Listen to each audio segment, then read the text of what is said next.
15 minutes, 100 wedges, one chance.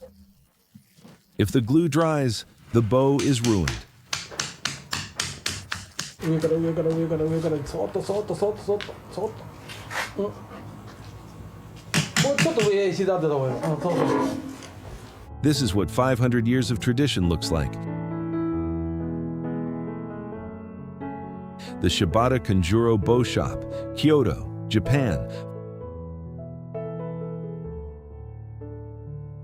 500 years, 21 generations, one family. And at 27 years old, this is now his responsibility.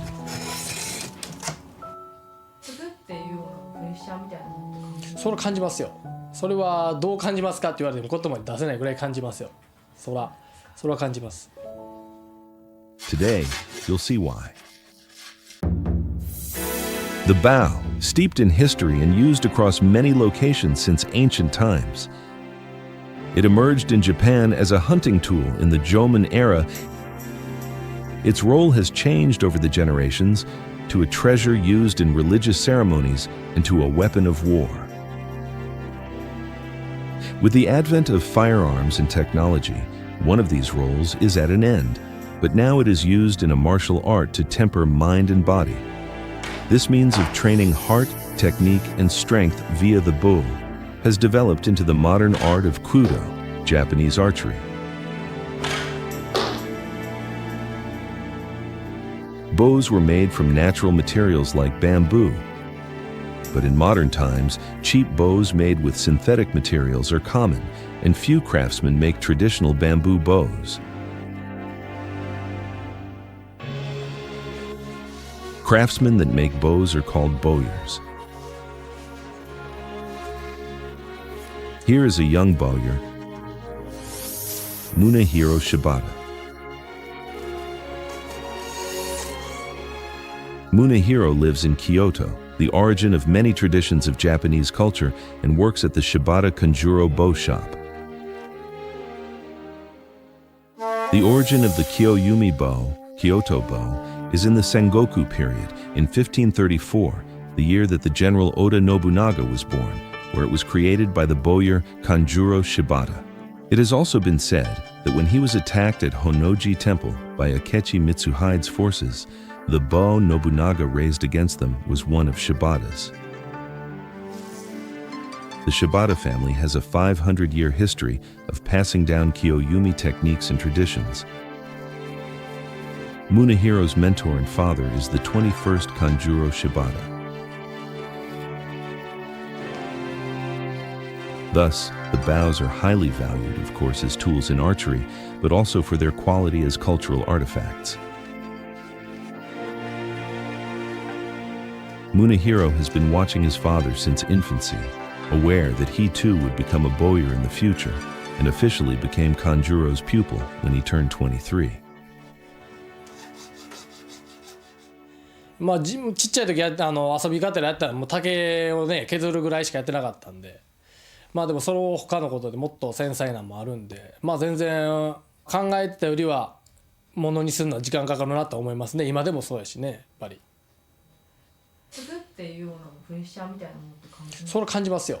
それはどう感じますかって言われても言葉に出せないぐらい感じますよ。それは感じます。 Continuing this long tradition, putting his strength into facing this incalculable pressure, Munehiro moves forward. Japanese bows known as wakyu are 7 shaku and 3 sun in total length, over 2 meters, making them the largest bows in the world. They are divided into 4 main categories: the Satsuma bow, Kyo-yumi, Bishu bow, and Edo bow. The slender and physically beautiful Kyo-yumi fetches high prices. 無駄なとこを削ぎ落としてやっぱり優雅に力強く作ろうとするとやっぱりこういう風な華奢な感じに見えんやけども、いざ手に取って使ってみると手強いという。しかしその華奢で力強いだけにその扱いにくいのは扱いにくいんです。弓のことをよく理解してしっかり弓と対峙して使わないとなかなか使いこなせないんじゃないかなっていう。Wakyu, while composed simply of a bow and bowstring, are difficult to hit targets with if picked up without experience. The use of a Kyo-yumi is even more challenging, but the joy of mastering it is difficult to match. And enthusiasts recognize the superiority of Shibata's bows. The main material in Kyo-yumi is madake, timber bamboo. It is laid to dry for long periods of time to harden. The harsh summers and winters of Kyoto lead the bamboo fibers to be dense, hard, and resilient, perfect for use in bows.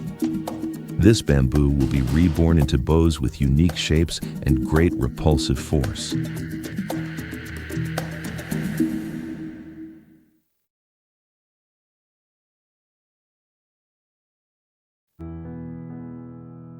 In the bustling town of Kyoto is the Kyo-yumi, an item with 500 years of history from the Sengoku era. Munehiro Shibata is a young bowyer keeping the tradition alive. Kyo-yumi have been made by generations of Kanjuro Shibatas, the 21st of which being Munehiro's father.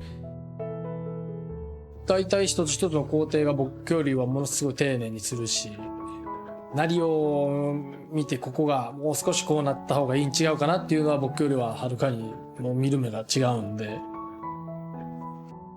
With his father as teacher, Munehiro learns the techniques of bow making so he may one day take over.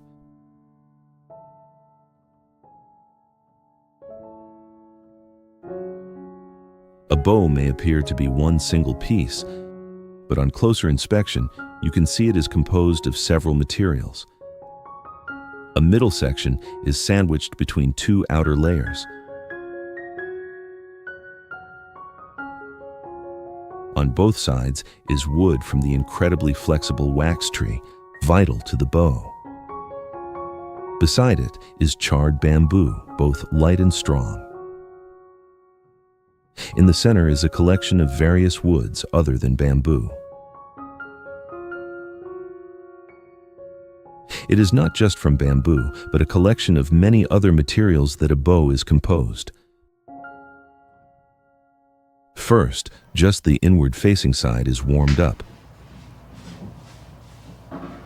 Heating and hardening it up strengthens the bamboo. The other side must remain flexible and stretchy, so it isn't heated.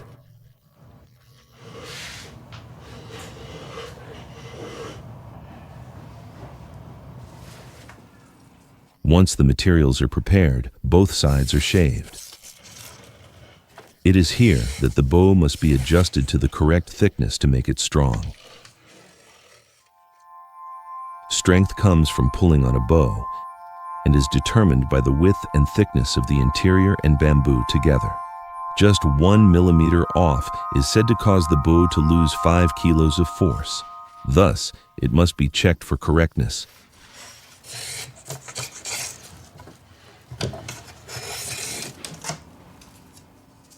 He shaves carefully while checking the thickness together.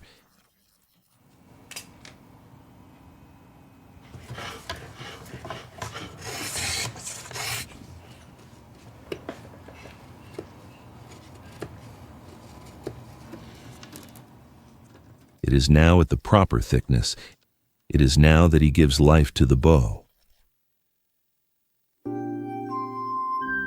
A bow's unique shape is composed of 5 main curves, without a single straight line.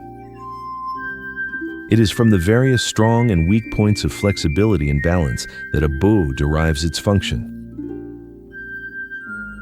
This complex, intricate shape is derived by the bowyer's hand. What is about to occur now is the bow binding, which gives the bamboo its curves.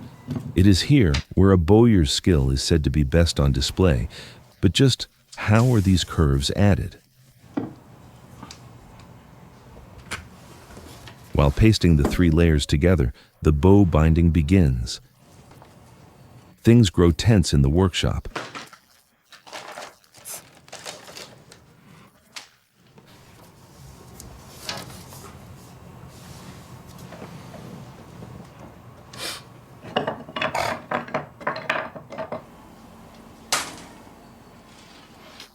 Planks are attached to where the bowstring will be tied to prevent damage, as hemp rope is wrapped at regular intervals.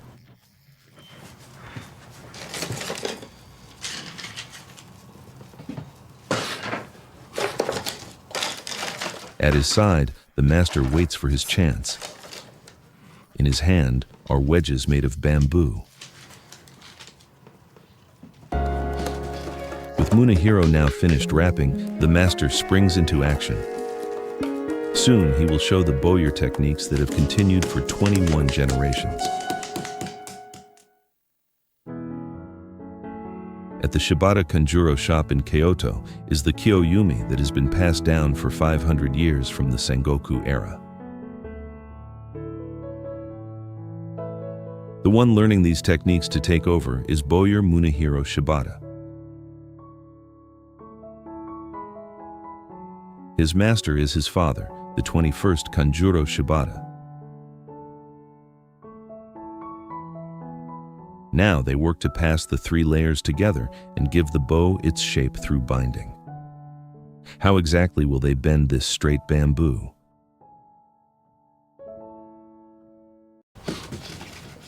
They wrap the bamboo in hemp rope, then insert in wedges.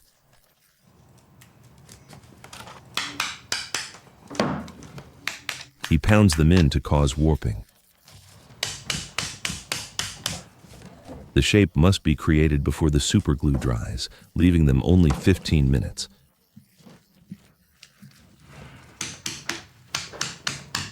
With only moments to decide, he inserts over 100 wedges and then applies his strength.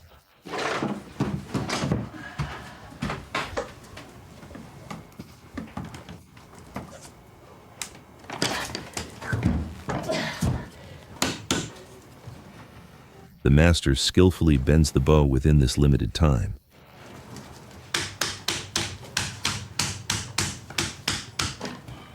Munehiro continues afterwards, trying with his own hands to mimic the master's technique.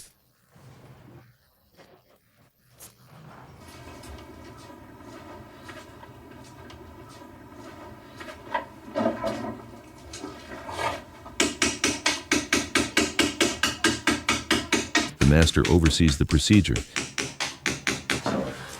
ちょっと足りんか。足りてる足りてる足りてる足りてるちょっとこれ足りてん。足りてる。足りん思ったって自分であげたらええやん。足りてるで。There is no room for mistakes, nor room for hesitation. All 5 curves must be in perfect harmony. He must put all of his strength into this limited time frame. 上から上から上から上からそっとそっとそっとそっとそっと、もうちょっと上膝当てた方がいいよ。そうそうそう。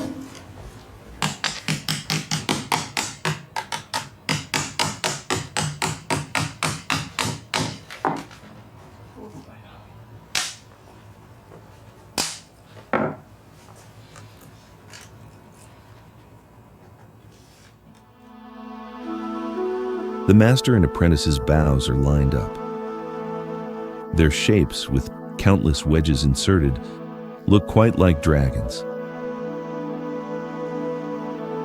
How does Munehiro feel about his work? まだ結構行儀悪いですかね、僕杭打ったら。杭の揃いが僕あんまりここ綺麗に揃ってるじゃないですか、言ったらまっすぐここサイドがね、僕の結構バラバラなんですよ。こっちから見たら杭がこっち向いたりこっち向いたりあっち向いたりこっち向いたり。本当はまっすぐ揃ってる。まっすぐ揃ってる方が綺麗ね。もうひねってくるんでね、それで。さしまっすぐ打って出へんからどっちかにこう寄っていってるってことですよね。それを今から打ち直しても意味がない。意味がないです。形が完璧こう全部打ってからもうどっかここあっちゃこっちゃいじく出すともうむちゃくちゃになってくる。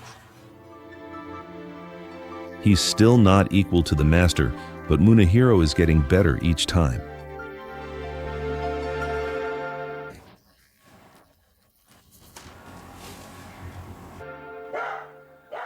That night, Munehiro is also a father, supporting his family of 2 kids. Back with his family, his hardened expression softens.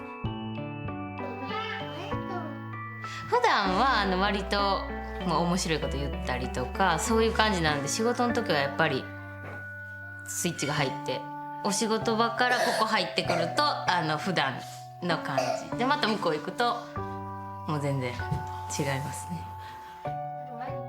Raising a family and working to become the next generation bow master, Munehiro has a lot on his plate. At last, the results appear.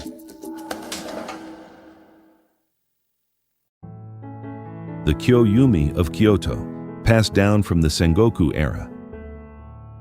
It is now taken over by a young man continuing it on for the next generation. Bowyer Munehiro Shibata. He learns from the 21st Kanjuro Shibata, his master and father.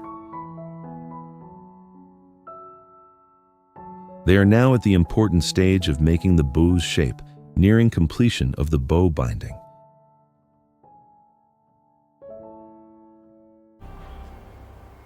The next day, the wedges are removed. The once straight bamboo now has proper curves added to it. However, it is still bent in the opposite direction. This bow will now be bent again backwards. Doing this is what gives it its repulsive power to shoot arrows and brings the 5 curves to life. The bow binding was done while imagining what shape it would take once bent backwards again. The final revisions are applied before adding the bowstring. On a stretching rack, the bend of the curves is adjusted.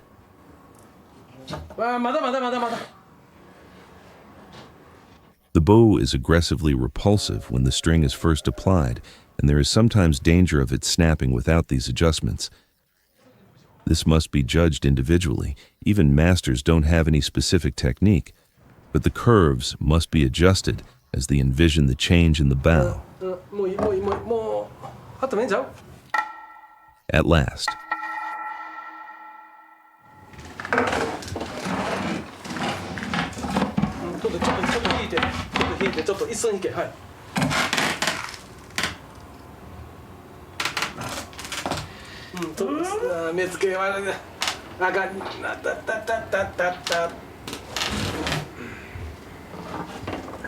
he's careful of the bow's bend as he attaches the bowstring.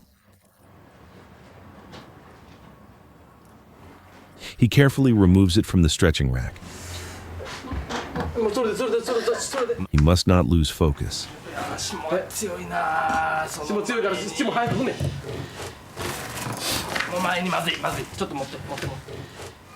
The bow is still trying to bend back, so without listening, he uses his foot to try and fix the bow's shape.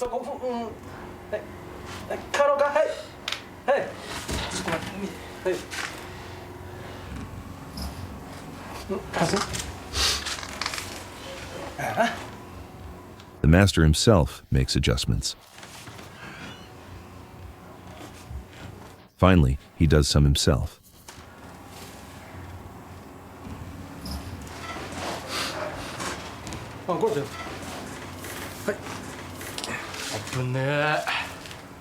Relieved of his stress, he starts speaking. 一番勝負のところなのでね、その代わりものすごく怖いんですけど、もう豆腐みたいに柔らかいんですよ今、思ったより。だからもう足跡がついてしまうんですよ、ボコッと。どこが悪いんかが分かんなかったんです初め。だから今やったら分かるんですよ、どこが悪いか。なんとなくね、でもまだなんとなくですけどね。Recognizing one's mistakes is a big step. And now, Munehiro shows his stunning bow, made with the master's help. The bow is used for a few months, thousands of arrows shot to stabilize its shape. At last, the day of completion arrives. The bow's role has changed, but it continues to remain important. Alongside the bowyer craftsman name that continues to be passed down, Munehiro pulls tight on the bowstring, and just like a piercing arrow, with the support and belief of his family, he opens the door to tomorrow and takes another step towards his dream.